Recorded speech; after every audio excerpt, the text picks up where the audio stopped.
2022 година, термин за централното издание на вести на КТВ телевизија. Поглаварите на верските заедници, заедно со министерот за здравство, упатија покана до граѓаните да се вакцинираат против COVID-19. Се реконструира училиштето во Возарци, утре ќе заседава Советот на Градско. Ова се дел од содржините во ова издание на вестите, бидете со нас. Министерот за здравство Беким Сали денеска имаше средба со поглаварите на верските заедници во земјава, по која заедно упатија апел до граѓаните да се вакцинираат против COVID-19. На средбата присуствуваа поглаварот на Македонската православна црква, Охридска архиепископија господин Стефан, поглаварот на Исламската верска заедница Шакир Фетаху, бискупот на Католичката црква Киро Стојанов и председателот на еврејската заедница Пепо Леви.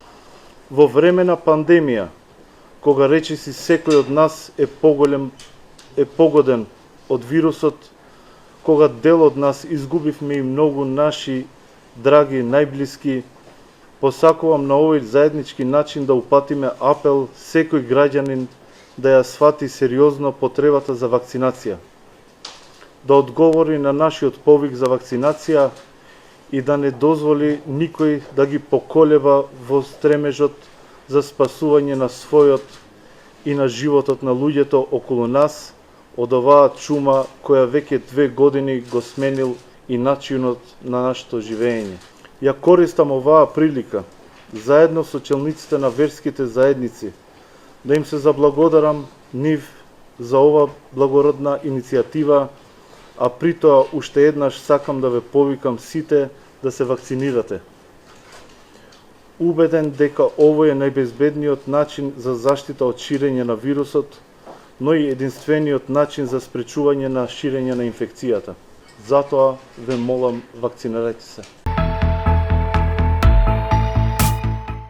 Започната е реконструкцијата на Општинското основно училиште Страшо Пинџур во село Возарци. Во тек се градежни зафати кои се однесуваат на изградба на комплетно нов покрив, реконструкција на фасада и градежно занаетчиски работи во внатрешноста на училиштето, кои опфаќаат санација на под, плафон и ѕидови, информираат од локалната самоуправа и додаваат дека со ова значително ќе се подобрат условите за работа и одвивање на квалитетна настава. Самиот објект ќе добие нов лик, а учениците ќе добијат современо училиште во кое се остварува воспитно-образовниот процес согласно најсовремените стандарди, нагласуваат од Општина Кавадарци. Утре заседава Советот на Општина Градско. Советниците, меѓу другото, на петата седница ќе го разгледуваат и последниот квартален извештај за извршувањето на буџетот за минатата година. Советот на Општина Градско утре со почеток од 13 часот ќе ја одржи петата редовна седница. Пред советниците за оваа седница ќе се најде дневен ред со 9 точки.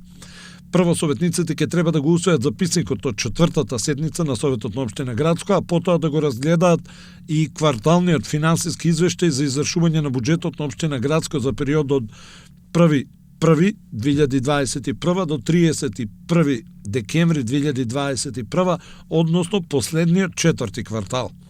Трета точка на дневниот ред е предлог годишниот извештај за реализација на програмата за изградба, реконструкција, одржување и заштита на општинските патишти и улици во Општина Градско за 2021, а четврта точка е одлуката за утврдување на предлогот за воспоставување на меѓуопштинска соработка.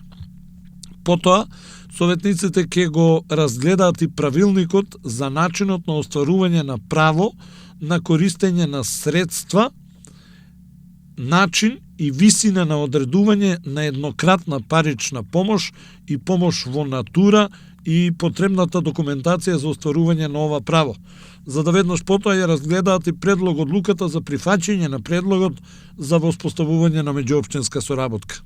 Седма точка на дневниот ред е предлог одлуката за давање подарок по повод празникот Богојавление Водици 2022.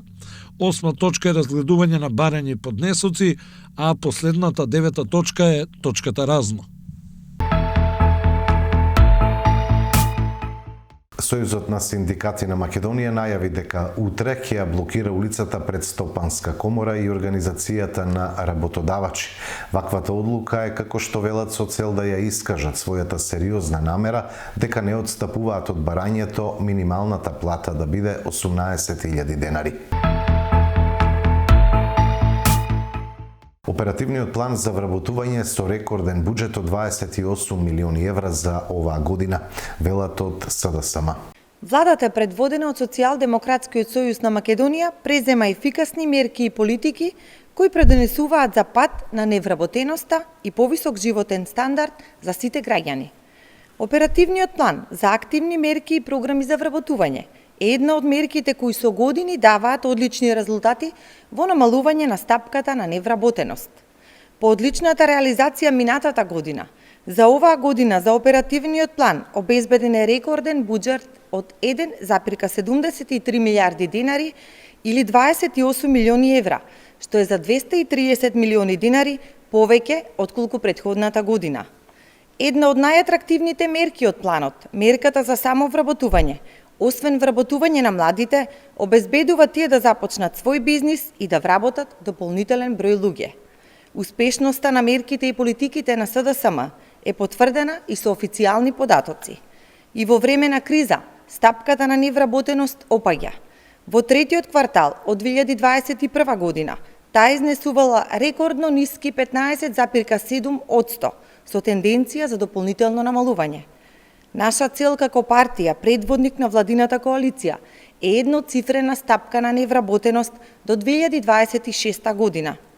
За таа цел продолжуваме со реализација на мерките и проектите, но и привлекување на нови странски директни инвестиции, кои освен за отварање нови работни места, придонесуваат и за забрзан економски раст. Продолжуваме да работиме одговорно, ефикасно, во интерес на нашите граѓани, во интерес на нашата домашна економија. Изградбата на државната инфраструктура во целосен колапс, обвинувања од ВМРО ДПМН. СДСМ во последниве 5 години по трет пат формира стара нова влада и по трет пат во владината програма ветува изградба на инфраструктурни проекти кои во реалноста не се случуваат. Ниту пак меѓувремено оние проекти започети од претходната влада на ВМРО ДПМН добида никаков прогрес во нивната реализација. Продолжувајќи во истиот стил, наветено и неостварено, СДСМ мора себе се да се надминат и слушнете што се ветија дека ќе реализираат и ќе работат овие наредни 2 години. Ветија изградба на коридорот 8. Тука пред се мислат на Тетово-Гостивар, проширување на ниво на автопат. Потоа, изградба завршување на автопатот Кичево према Охрид, како и автопат од Ребеништа до Струга и Ќапасан. Потоа ветија железничко поврзување од Куманово до Крива Паланка, па се до граница со Бугарија, целосна реконструкција до изградба на коридорот 10 и неговиот крак 10D. Потоа, тука мислат пред се на градското Прилеп, експресниот пат, како и автопатот од Прилеп до Битола, понатаму до граница со Грција. Ова се добро звучи на хартија. Ова е лесно да се стави во владина програма.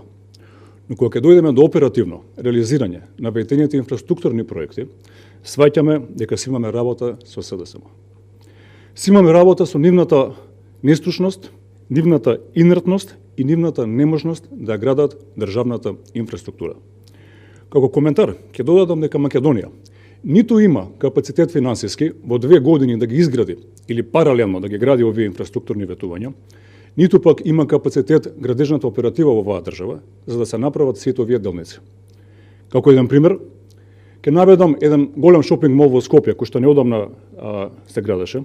Истиот тој сериозно ја подзакочи целата оператива во оваа држава, па затоа, за да се заврши овој шопинг мол, имаше потреба да се носат градежни екипи од државите до Македонија. За сите инфраструктурни ветувања на СДСМ ќе дадам по еден краток осврт. Изградбата на автопатот Кичево до Охрид. За овој автопат веќе е срамно се говори. 5-та година поминува како СДСМ се докажува како мајстори за застој на изградба на овој автопат. Наместо да се возиме веќе втора, трета година по модерен автопат, на самата траса гледаме никната трева и гледаме недостиг на механизација на градежна оператива. Ке подсетиме, Во 2017 година, при примопредавање на власта помеѓу ВМРО ДПМН и СДСМ, за реализација на овој автопат беше заклучено дека е на 51% од реализираност. Денес, после 5 години, имаме само едвај 70% во реализација, а она што е поважно, овој автопат успеа да го дигнат во чинење скоро 200 милиони евра. Потоа, автопат Скопје кон Блаце. Овој автопат е огледало на неработењето на сите влади на СДСМ. Замислете, должината на првиот дел е само 2 километри и веќе 5-та година не успеваат да направат ниту 1 километар и согласно овој пример не ни можеме да очекуваме никакви успеси во изградба на виталните државни коридори. Гостевар према Кечево. Ке напоменам дека овој автопат е започнат со проектирање уште во 2016 година. Сега сме 2022 година и се уште не е започната изградбата на овој автопат. А како ветување стои во токму секоја програма која што СДСМ ја ветува пред избори или после избори. Експресниот пат градски Прилеп кон Прилеп е започнат со реализација уште во 2015 година, значи пред 7 години. И во овие 5 години единствено што се случи на овој пат е да побегне фирмата изведувач и дури сега, последнава година дена, имаме никакви какви такви придвижувања наместо овој автопат да биде завршен веќе одамна. Автопатот од Прилеп до Битола, иако го ветуваше СДСМ уште во 2016 година во нивната изборна програма, за сега можеме само да го видиме во владините програми, а далеко тоа да го видиме во реалноста или да се реализира истиот. Железничкото поврзување со Бугарија преку Куманово, Белјаковце, Крива Паланка и понатаму останува енигма за оваа власт. Тие, наместо да работат, ветуваат само завршување, даваат рокови. Првиот беше во 2019 година, не го стварија. Сами дала нов рок 2022 година, 2021 година, се разбира и тоа е пробиен. А како може да запазиме некој рок, како може да реализираме инфраструктурен проект, ако на терен не се случуваат никакви градежни активности? Да сумирам. СДСМ и изградба на државната инфраструктура, која е од интерес на државата, на граѓаните, на економијата, од интерес на туризмот, безбедноста, и СДСМ не е од заедно. Меѓутоа, СДСМ и неработење, СДСМ и анекси, пробиени рокови, тоа веќе оди заедно. Председателот на владата Димитар Ковачевски е започна дводневната работна посета во Брисел на средба со генералниот секретар на НАТО Јенс Столтенберг. Македонија е дел од силното НАТО единство кој е гарант за европската безбедност, порака од оваа средба.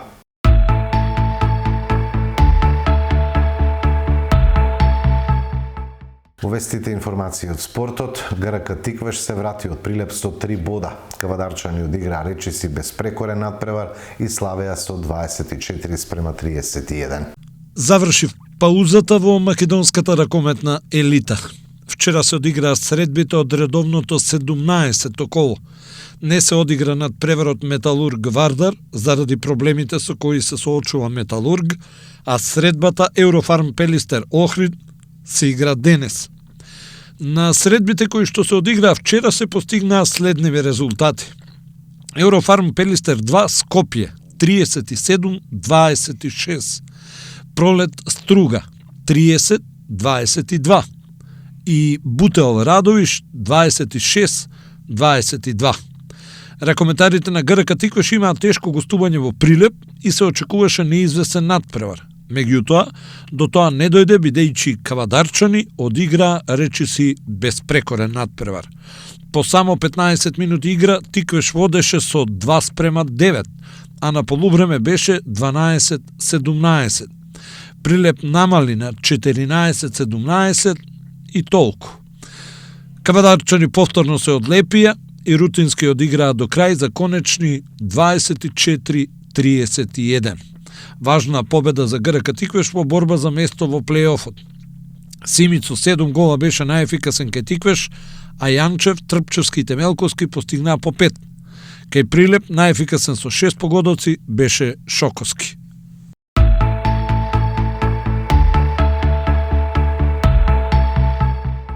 Росоман сака да се врати во втора лига. Росоманчани имаат 3 засилувања и во недела закажаа контролка со Вардар Неготино. Од 18 јануари фудбалскиот клуб Росоман се подготвува за предстојната сезона во третата македонска фудбалска лига група Југ, која според најавите би требало да стартува на 20, односно на 27 февруари. Горан Тодоровски останува прв тренер и ќе има задача преку баражот да обезбеди место во втората лига, за која има најаве дека од следната сезона ќе биде единствена.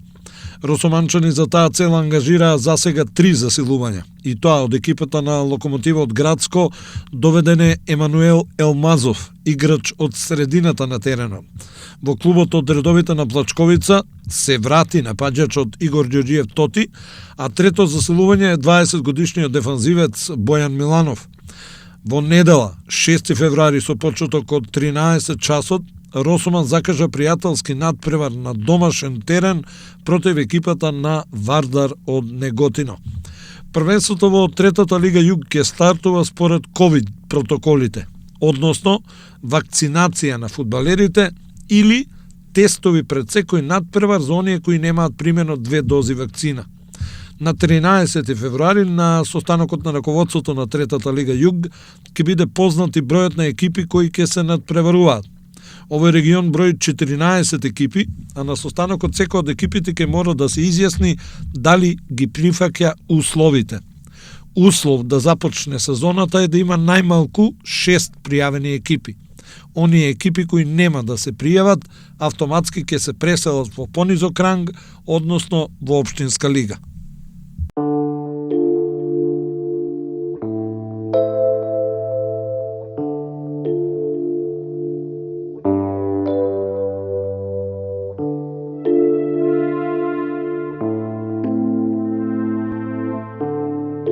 Времето утре предпладне променливо облачно и студено, по одделни котлини со значителна ниска облачност, попладне претежно сончево, предпладне ќе дува слаб северен, а попладне слаб до умерен јужен ветер, температура од -7 до 6 степени. Прогнозата за времето е последна информација во ова издание на Централните вести на КТВ. Секој добро со нашата програма.